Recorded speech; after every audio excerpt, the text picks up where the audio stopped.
Mavs Celtics starts next Thursday. Celtics favored by hefty 6.5 here. Outside of one hiccup in the last round, Brou, your predictions almost flawless. Nick is getting mad. He's been hot. All the way dating back all the way to the Rangers. The guy's been hot. I picked Boston to sweep through the East. They did. I mean, what are we talking about? Just want to show you the tail of the tape, Brou, before you make your prediction on these two teams. This is since the trade deadline where Dallas kind of remade their squad. What you see highlighted is top two in the NBA. So, who do you have in the finals now? I was saying that I was leaning strongly toward Dallas, right? All week when it looked like they had that series in hand against Minnesota. And now, after seeing last night, it's an easy choice for me. There you go. Dallas. There you go. Like, I think they have the best player in the series. By a lot. A good amount. I mean, Yeah, Tatum, I'm going to respect Tatum, but Luka's the best player in the series. Numerically, it's by a few points. I do think Defining points, but that's fine. I'll defining give points by points. Oh, you're right, but that's not all he make. does. Right, but that's not all he does. But go ahead. Sorry, Brou. I'll give you this, Wilds. I think that their perimeter defenders are great in Boston. Drew Holiday and Derek White, two all-league defenders you can put on Kyrie, and then you got, or one of them might be on Luka at times. And Tatum and Brown are good defenders, and they're bigger. But I just don't think Luka, when he's in his zone, I don't care what you do defensively, I think he's going to be hot. The interesting thing to me is, what does Kyrie do? Now, we saw when Kyrie played in Brooklyn, the close sweep, right?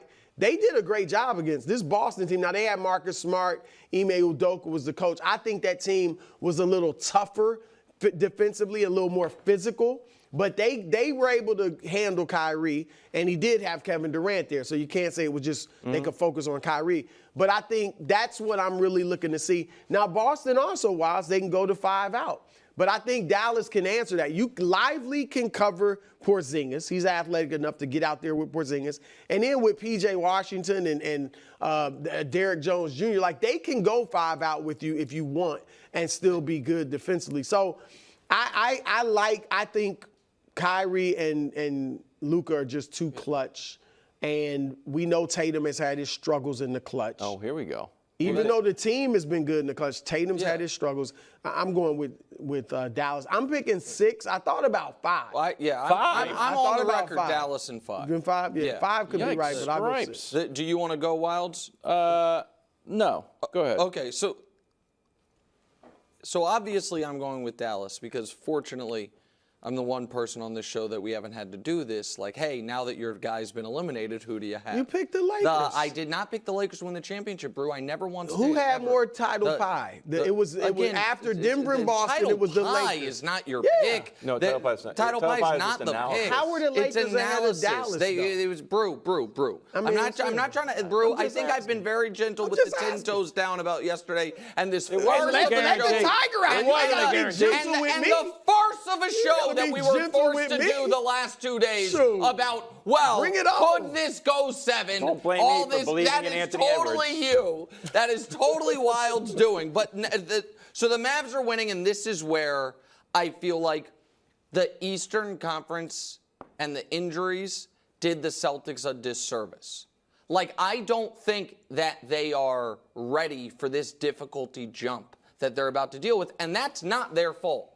The Celtics come into these finals, one of 7 teams in NBA history under the current playoff format in an 82-game season, to never face a 50-win team. And those sub-50-win teams they played were all injured. Right.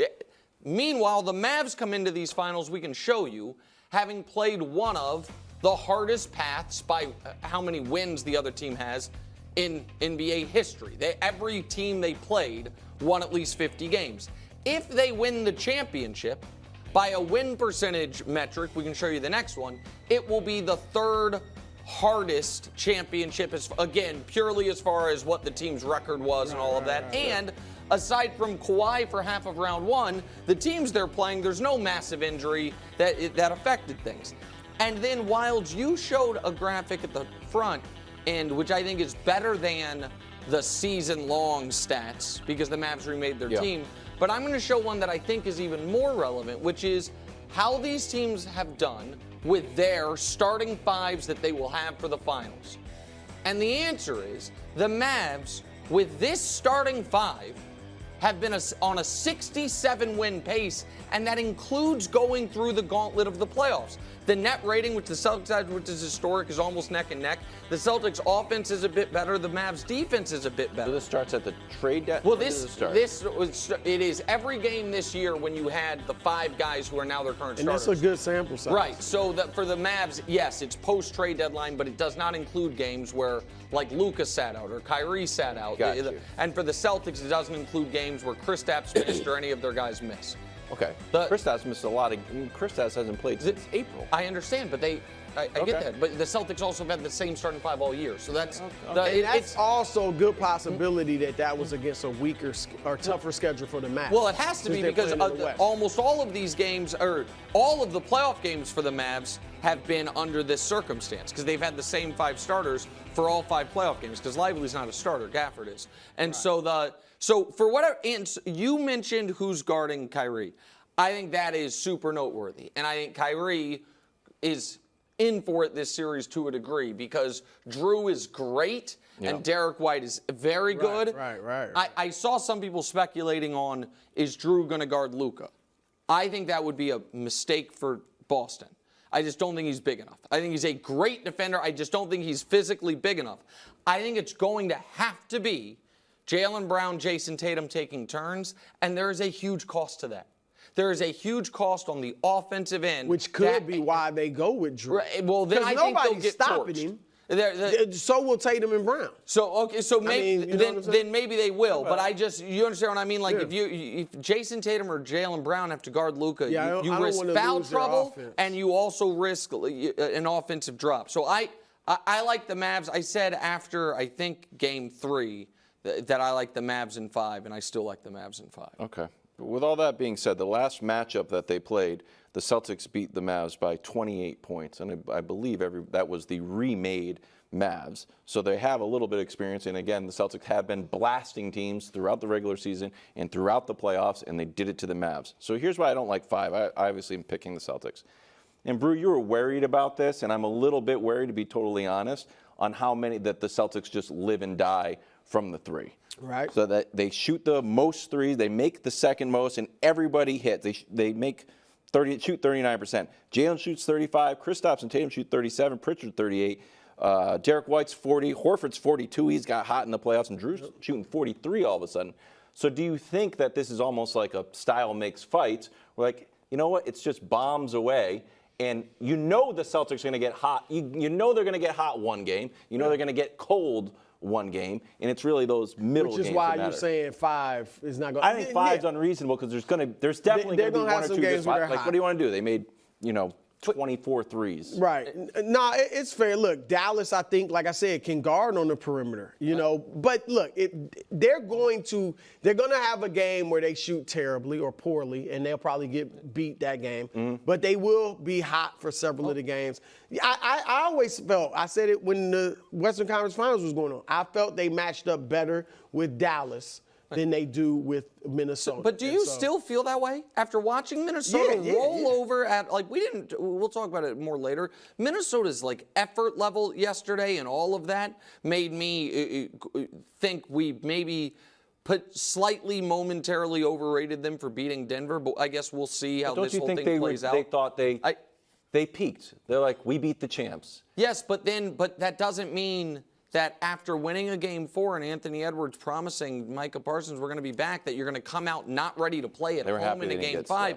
But on the 3-point stuff, just quickly, Game 1 of the Western Conference Finals, the Mavs got outscored on the 3-point line by 36 points and won the game.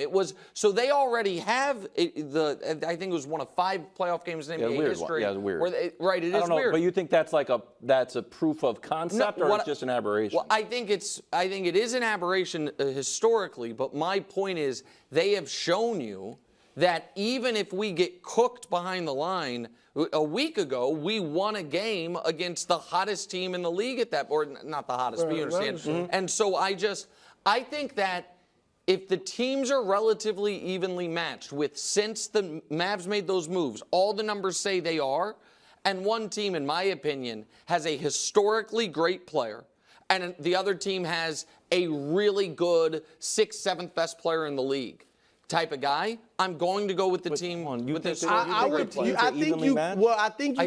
think the teams are fairly evenly matched, but I think you could argue Boston has, as great as Kyrie is, if you take them both sides of the court into account, Boston has the 2nd and 3rd best player.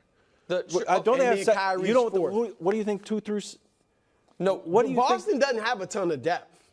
If I were rating it, Wild, yeah. I think if Brou's saying is correct, it would go like this: Luka, yep. Tatum, Brown, yep. Kyrie. Okay. And then a lot of green jerseys coming up. No, 3.